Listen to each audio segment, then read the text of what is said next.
Ewushafo na ye chacha wo bibiara sanso ema ahwefo etifo adofo Ghana nyina ye mo bibiara akwaba ede eba Attention TV as your most inspirational YouTube channel. Ebushafo se won se mabebo ademu ewo asabrea na ye abra metena emfemomo ede amami ankasa me mami ekua enchuwa the original host of this program. Unfortunately nene went me and show up into me na metena emfemomo ede aman ebra me the trending news and I say trending stories eba be so ma wo mu ne ekokokoso ewo man Ghana mo mesra wo se ahobra se kwanso.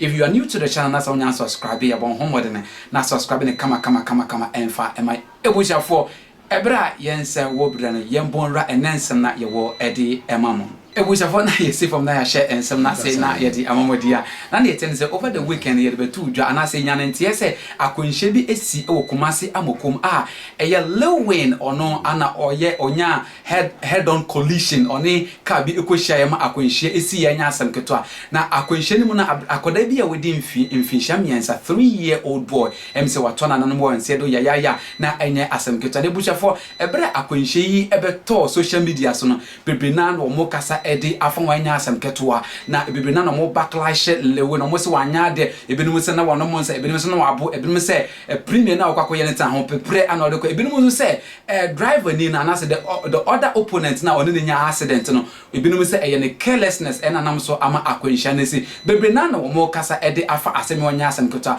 e kamia ise sa story aba be the top headline na se top trending news ewo man Ghana mu enya asem keto na nipa bebrina akasa na nei nipa fofo abekasa edi afa sa asem eye Afia Schwar nigga na Afia Schwar nigga wase Lilwin wanya ade kra na in fact ensem o yusu edema Lilwin mitimi nkebi yenkoni nkoti ensem onankasa edi to dwane bi ye ba ye beto aso edi amam eyesa wo se wo de kwadwo trans na aka kire ne se ma wani na ho because on one could don't cancel Lilwin no maybe dan ne ko betimi ewu sanya Benz na wo tua na Benz no ko wo twi no mo hwe de Mercedes Benz car ne aye mo hwe de Benz na aye and say no kwa Toyota and any of these cars are enkade ne besi onu ankasa wonu ankasa kudo cancer no ordinary kwa edi agro. We should look at celebrities and tell them the truth. Ayedi asem ayedi ahote ayedi ahote. Everybody is speaking about speed and walk. And up till now Mosizongo police station Monche no adentra a taxi driver been at the ball car when they will be we and call them court and me a reminding is Kodon cancel Lilwin above the law. On TV Koita the movie. On TV kwa sorry Koda nyamia se send gyimii no onyamia nkuno na momo no ni gyimii no nyame nam so ama wo bi ba wu okoda nyamia se. Now my question is okoda nyamia se for what? Wakoda nyamia se for what? Se wo bi ba wu. Wakoda nyamia se wo bi ba wu. Eno no be da nyamia se wo ho no. Awode no de koda nyamia se no. Onya bi di ko share oba tai na ne ba wu no. Osuma ne nkrofo. Because once again, pride that leads before fall. What the car ashu obi car mu a won car bibi anhye ekuneba edi ne dam the hospital utimi nya anwoden ekwa asori dem a wan kwahwehwe nipa na wakunu ni fie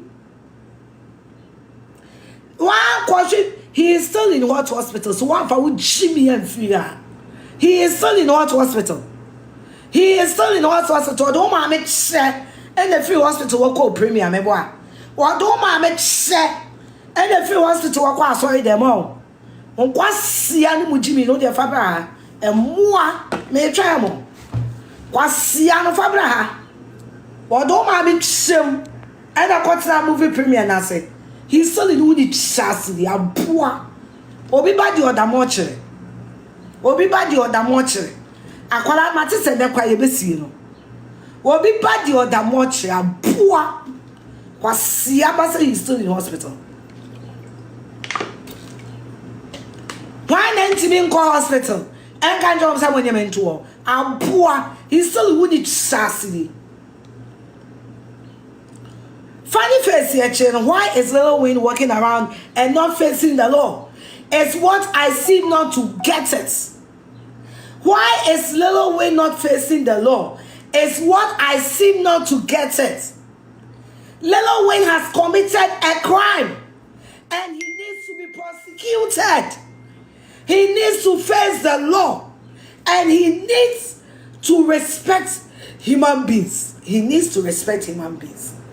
Uku obiba yenkwa sorry them. Uku obiba yenkwa sorry them. You don't have any rights to go and thank any God for killing somebody's child. You fucking murderer.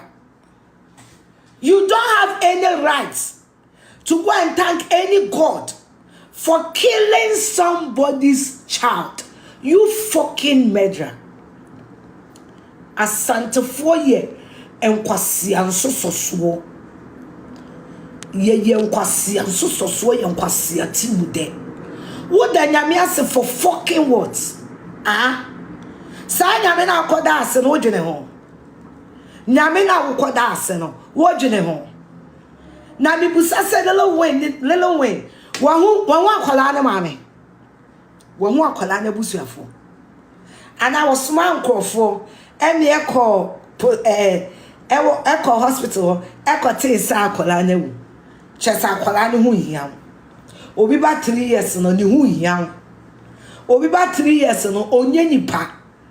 Obi ba 3 years no na say ye ku nipa 3 years akokodon cancer. Why ye mponi o me pa 3 years ahwe. Si ye ku nipa 3 years a. Enka wonki ato wo twene nke ade uyi musuo. Obi ba 3 years no onu de ni hu hia. Wo na nyame agye wo. Wo ena nyame agye wo. O nyame waje wodi emu. Wo na bonsam na woso agye wo bi kwa. Wo ana bonsam na woso kodon cancer Lilwin. You are a murderer. Wo ye wudini a wo kum nipa wo kum nipa. Wo wa America. Na nka wo hu wiase biem. Ade na wa ye no. Enka wo anya second degree kra anka wo manslaughter de. Kado be kwa tumbe 20 years. Ucha for sa pepepe anati Afia Schwar nega nene ana yakoti aha na mede ensem nyina ebesi ede amom me de ensem bro me din around any minutes a Jacob net makram.